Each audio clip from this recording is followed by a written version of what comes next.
Yo coincido con lo que se decía desde la década de los 70, de los primeros trabajos feministas académicos, que había una intención explícita de servir a los intereses del movimiento feminista. Inclusive las feministas de ciencias sociales decían que la academia, digamos, que los estudios feministas eran el brazo académico del movimiento, o sea, no había una desconexión entre una y otra. Y en el sentido de, digamos, la primera revolución que trae este impacto del feminismo en la academia es pensar, en ese momento las mujeres, que eran las grandes ausentes de la teoría social, pensarlas como sujetos en la construcción del conocimiento. Y además activar metodológicamente ese reconocimiento de las mujeres como sujeto del conocimiento. Construir significados colectivamente y de diferentes maneras a través del proceso de investigación. Por supuesto, todas las disciplinas pasaron por una crítica feminista a lo que estaba hasta ese momento, a la ignorancia de las mujeres, y se pensó, digamos, como el aporte feminista fundamental era la crítica al canon cientificista, neutral, objetivo, y reivindicando la centralidad de los saberes situados. Pensemos en Donna Haraway o las políticas de locación de Adrienne Rich, o cómo está el embodiment como una posicionalidad en Braidotti, o sea, en ese sentido de habitar la investigación, ¿no? Situarnos en un contexto de investigación que nos interpela, que nos atraviesa. En ese sentido, incluso se habló en nuestra disciplina, en la antropología, de una etnografía corporizada, ¿no es cierto? Para mí, y comparto lo que dicen muchas pensadoras al respecto, lo que hace feminista una investigación es el foco sobre género como categoría analítica y el interés, digamos, de contribuir al propósito de hacer evidente esa desigualdad de género, ¿no es cierto? Por supuesto que viendo el género en intersección con otras desigualdades como la clase, la raza, y cómo esas desigualdades producen diferencias de poder, ¿no es cierto? O sea, que es un aporte, todo acercamiento científico feminista es un aporte a combatir, a erradicar esa desigualdad. Por eso, el conocimiento feminista lleva la marca del compromiso de sus investigadoras, ¿no es cierto? Conocer para transformar sería la consigna. Como decía una antropóloga que hace poco leí, toda investigación feminista es un reclamo de justicia.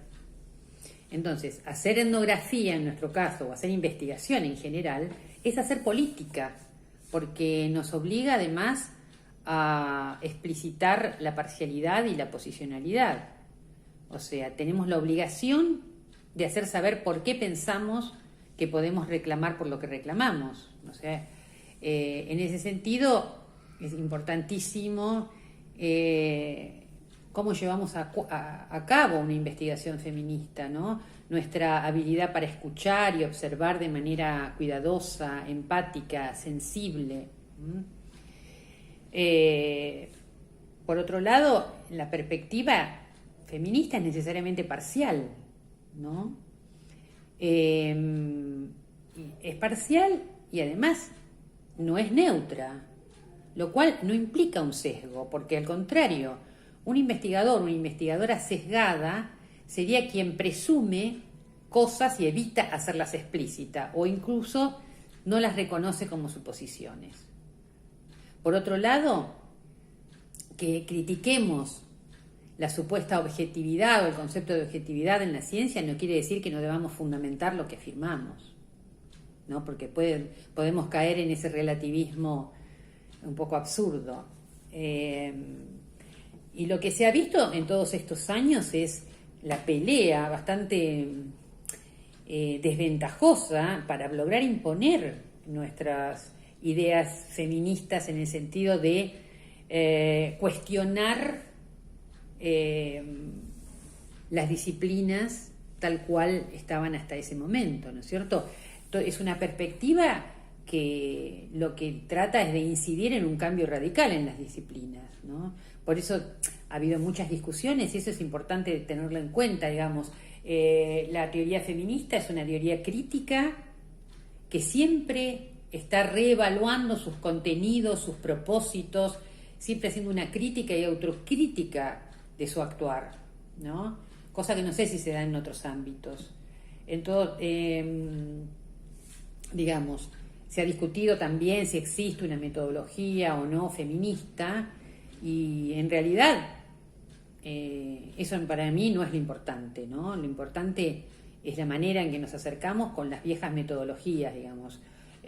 Lo que sí la distinguiría es el no a la neutralidad, ¿no es cierto? Para mí eso es lo más importante. O sea, tener en cuenta, ser empática, construir conocimiento con las mujeres y el compromiso político. Me parece que la cosa pasa por ahí.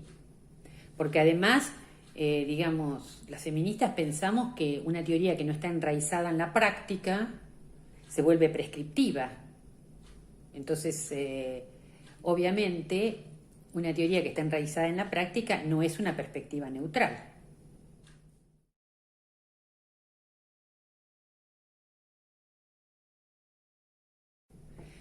Bueno, en el caso de las investigaciones que he llevado a cabo, bueno, como soy antropóloga, trabajamos con el trabajo de campo, la observación participante, las entrevistas, y siempre he tenido un grado de involucramiento en todos los temas abordados, sean las manzaneras, me acuerdo ahora, las manzaneras de una ciudad pequeña de la provincia de Buenos Aires, a las mujeres pentecostales en un contexto tan particular como la década de los 90, tratar de entender a esas mujeres que eran lo más lejano a lo que yo podía pensar, que soy atea, que soy...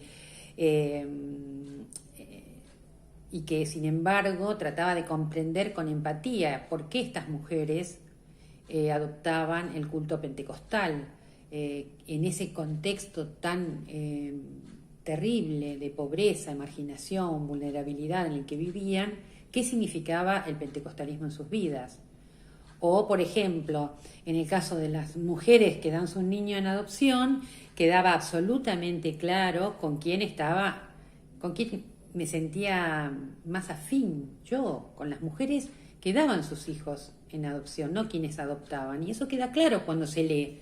Y porque yo lo que quería, me acerqué al tema tratando de dejar de lado el sentido común, ¿no es cierto?, que las estigmatiza, que no las comprende, y tratar de comprenderlas, de escucharlas, de ver en qué contexto vivían, por qué tomaban las decisiones que tomaban, y también echar abajo, digamos, una hipocresía en un país donde está prohibido hacerse un aborto y donde las mujeres humildes no acceden a los servicios de salud reproductiva.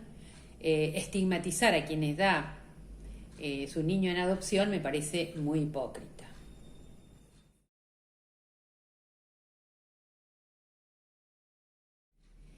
Bueno, en cuanto a una anécdota personal,